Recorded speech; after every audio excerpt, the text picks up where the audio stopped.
And so it was that the conflict between the New Canaanites and the Whitelegs was finally resolved.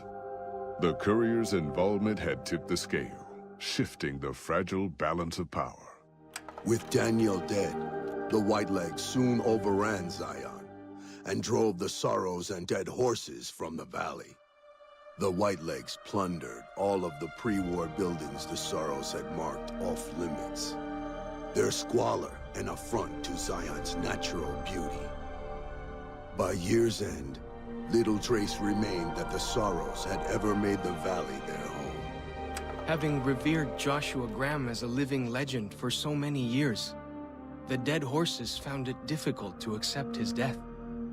New Canaanite missionaries sought to remain in contact with the tribe, but lacking Joshua's authority, their influence dwindled. Still, as an expression of enduring respect for their lost spiritual leader, the Dead Horses helped protect the lands where New Canaanites settled.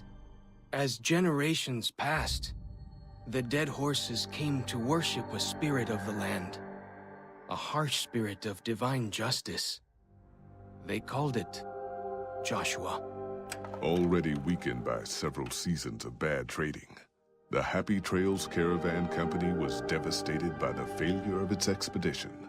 The New Canaanites never re-established ties with the caravan.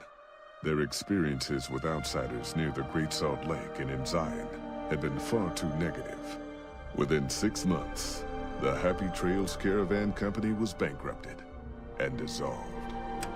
After a long and troubled life, Joshua Graham finally found rest in Zion.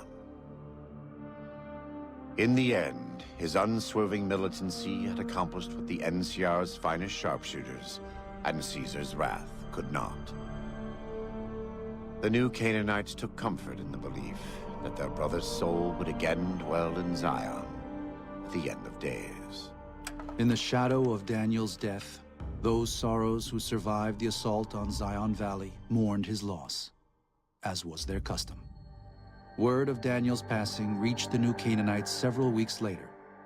They prayed that their brother would be well received by their Lord. And with that, the courier walked out of the history of the tribes of Zion and back to the gathering storm of the Mojave Wasteland.